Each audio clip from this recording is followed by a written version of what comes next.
back to On the Fly, taking another part 2 of our Gateway to Gold series, the topic being the United States of America. So obviously the States do have a pretty good shot this year as always. They are a very contending team, a lot of NHL players, a lot of star NHL players at that, as we will see throughout the list here. But obviously I think they do have one of the best shots, if not the best. I currently place them at third in terms of my power rankings, I think, behind Russia and Team Canada, although once again, might be a little biased here. Overall, I think the States have a pretty good defense and a pretty good goalie, although the one spot I believe they are lacking a little bit is their center depth. Obviously, they don't have a lot of quality centers, as that's typically made up from the Canadian side, and I think because of that, they will kind of struggle throughout that position, and I don't know if they'll have 4 official centers and more, maybe 3 centers and like a winger. So we'll get right into it. I think in terms of the forwards, we'll start with the left wingers. So DeBrincat, Pacioretty, Connor, Boudreau, Miller, Van Riemsdyk, Brady Tkachuk, Matthew Tkachuk. I'll get back to the Tkachuk brothers soon. I think these are kind of the players that will kind of have a shot at the roster. I'm not sure they'll all make it, but in the end, I think these are the players that have the best shot at making it. We'll start, and then next up will be the right wingers, rather. So we got King, Denso, Pavelski, Wheeler, Oshie, Kessel, Rust, and Alex Tuch. Obviously, these are all top line players on their teams. So in the end, I think that they will kind of benefit the U.S. And then you kind of got the centers. So it's a little bit shorter of a list in terms of centers. So you got Matthews, Eichel, Trocheck, Hughes, and Dylan Larkin. So overall, these lists, you can see that they're a little bit more winger-based, and I think because of that, they will kind of use that 3 centers and a winger instead of using the 4 centers, because they don't have kind of 4 top-line centers. I don't believe so, at least. Jack Hughes would be my maybe there. But in general, I'm not sure that they have 4 really good centers, and I think they might use one of their winger guys that plays a little bit of center on their team to their advantage, and I think that's what they'll end up be doing.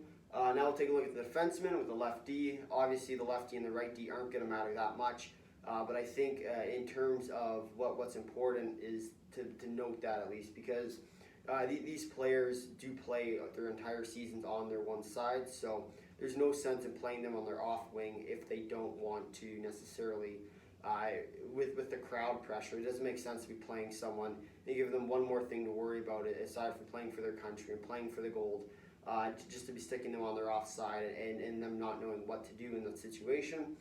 So I'm going to try and keep it somewhat similar to what they originally played, but there might be 1 or 2 flip-ups. So we'll start off again with the lefties. So we got Quinn Hughes, Alec Martinez, Torrey Krug, Nick Coletti. You got Zach Werenski, Jacob Slavin, Justin Falk, and Ryan Suter for the lefty. For the right D, you got Adam Fox, John Carlson, Jeff Petrie. You got Neil Pionk, you got Charlie McAvoy, and you got Seth Jones. Once again, obviously a really solid defense group. I'd argue they do have a little bit better than the Canadian group does, although they're only allowed to play 6 or 7 defensemen. They're not going to go crazy and put 8 or 9 guys out there at a time. And because of that, I don't think it really matters in the long-term depth, because the Canadians do have 7, 8 defensemen, and then the rest of them aren't as good as, say, the Americans do. But in general, it makes a lot of sense for the Americans to have really good Ds. So I think it'll help them in the long run, especially if they run into some injury troubles or something arises where maybe a COVID case or something else where they have to use that for defense depth rather. So in the end, I think it will be very good for them. Moving on to the goalies, you got Jonathan Quick, obviously a staple in U.S. hockey. John Gibson, Connor Hellebuyck, Thatcher Demko. I got Spencer Knight, who will be my kind of wild card. I think if he does have a good season in Florida at the start of the season, he definitely does have a pretty solid shot at making the team, although I think he'll have to have a really good season to outperform a Gibson or a Hellebuyck. And then finally, Nedeljkovic, I don't think he'll make it. I think he's kind of the throw-in, but in the end, he still has a pretty quality shot. Obviously, he did have a good end of the season, good playoff run. So I think in the end, he will be a player to look for. I'm not sure in the end he will make it per se, but I think he does have a pretty solid shot. So now we will take a better look at what I think the lines will be. So I think the first line will be a different line than normal. So you got Matthews on the left wing, Eichel, I think they'll put Matthews on the wing and Eichel, and then obviously with the third being Patty Kane. I think they'll do this just kind of to show off their top line. Obviously, there's the three best players. At least I believe that the three best players that they have. Obviously, I typically what I do is I would put Matthews in the center spot, but Matthews is a left-handed shot and Eichel's a right. So I think I want to kind of stay true to that. And because of that, I think Matthews will make more sense on the left side, being the left shot. I think it makes sense to go Matthews, Eichel, Kane, just kind of as a good line. And I know I did say about how they were going to struggle with the center depth, but I think if they can put points up this way, I don't think it's going to matter a heck of a ton. So the next line will be Johnny Gaudreau. Johnny Gaudreau, you got Dylan Larkin. So kind of my speed line, similar to the Canada line, and then finally with Brock Besser. So in the end, I think this line makes some sense. Obviously, they play a little bit younger, a little bit more fast-paced. Not to the extent of, say, a McDavid, a McKinnon, and a Barzal line, but they do play with that kind of speed that'll throw those defense offline, get them tired for that top line to score with the Matthews, Eichel, Kane. So overall, I think this is a line that they will be heavily looking upon to be a top line for them. So in the end, I think this might be one of their better lines. Although I'm not sure that they'll do this, mainly because they are kind of a more of an offensive line in general. So I'm not sure they will decide to do that, but in the end, it makes sense that they do. The third line, my belief will be Connor. It'll be Connor, Wheeler, and Oshie. I think Oshie is a player who has been here before. I think he'll be very valuable to the team, especially if they're contending for the golds, and mainly because he's a player that's been there. He's done it. He's done that. He's been there. He's won the golds. He's been a part of those winning teams everywhere he goes. So I think it is very valuable to a team that's trying to win a gold to have someone that's already been there. I think Oshie's a perfect fit for that. And then for the Wheeler Connor, I know they don't necessarily play together with Winnipeg, but playing in Winnipeg alone, I think gives them a little bit of chemistry where these other guys don't have the same chemistry as one might think. So I think the Wheeler Connor and Oshie line will be a really good line. Finally, we are going to go to our fourth line, and this will be my Tkachuk line. So I'm not sure if they'll do this. I think it'd be a good little send-off if they do.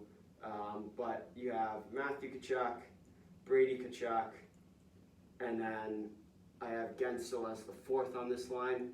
I think they'll do this kind of as a joke line. I don't know if they'll actually do this. If they do, good on them. I think it'd be a good little funny thing. Obviously, brothers playing together, they don't do it very often. And then Guentzel, because I believe Guentzel will be the fourth. I think between him and Pavelski will be the fourth on this line. For Pavelski's sake, I think he's a little bit better, but I think with Sullivan being recently announced as the coach, it makes a lot more sense that Guentzel takes his spot. Guentzel is a little bit better, but Pavelski does provide that experience. Of course, same with kind of the Oshie on the team where he's been there, he's done that. I think Pavelski would be the better fit, but I think Guentzel will get the start mainly because Sullivan coaches Guentzel in Pittsburgh. So I think with the Matthew Tkachuk, Brady Tkachuk, and Guentzel line, they'll be more of a checking line, and then Guentzel will be kind of their scorer. So I think that's kind of what they're going to be looking for out of that bottom fourth line. We will now take a look at the defense. So I believe the first line will be Slavin and McAvoy.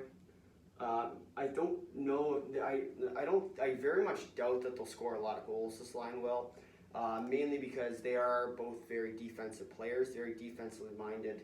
So I think in the end they're not going to be scoring goals. I think they're going to be the top line because they're going to play a lot of shutdown minutes for the U.S. team. So in the end, I like Slavin and McAvoy mainly because their play styles suit them both very nicely. And in the end, I think they will both play very well together. Next up, we have Werenski and Jones. I think it makes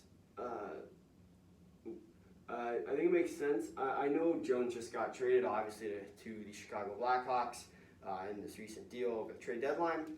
But it makes a lot of sense that Werenski and Jones play together. Obviously, they both suit each other's play style, and they've played together in Columbus. It's really hard to teach someone chemistry, especially when you got 2 weeks to do so. So I think with Werenski and Jones, obviously they have the prior connection in Columbus.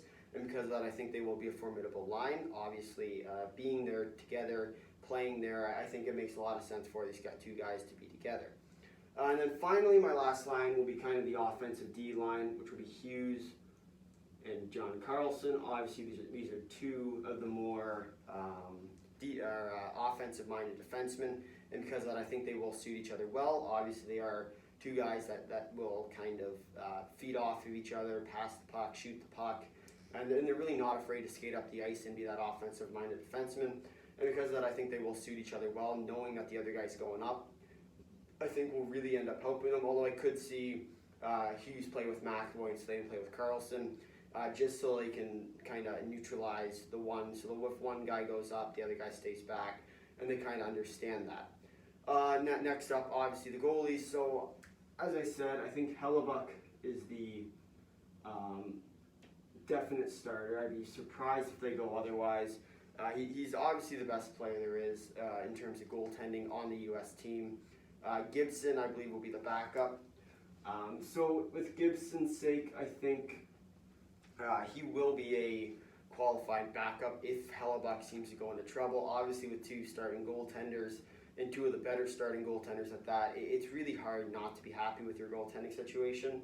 And I think because of that, the U.S. is fares pretty well, especially on their back end with the defense and the goalies. Although I do see some issues with their forward depth. Obviously, their wingers are strong, as I said before, but their centers are a little bit weaker. And with Wheeler and Tkachuk not playing their so-called primary positions, obviously Wheeler does play a little bit of center, and Tkachuk does play a little bit of center. But overall, I think this team has the potential to win a gold medal, especially if their forwards can get that chemistry and build it really quickly. And I think if they are going to succeed, this line with the Matthews, Eichel, Kane, has to be a goal-scoring line. Obviously, when you put three superstar players together, it's kind of that boom or bust. I like to call it an Armageddon line because if it works, everything blows up and everybody's happy. And if it doesn't, it just fails completely. So I think with that, the U.S. team does have the potential to win a gold medal. I personally don't think they will. Obviously, I think this team will. Go Canada, go. But in the end, I think the U.S. does have a very good shot. If you made it this far in the video, thanks for watching. If you liked it, drop a like. If you really liked it, consider subscribing. Tell all your friends about it. Leave a comment down below your thoughts on Team USA. Until next time, see ya.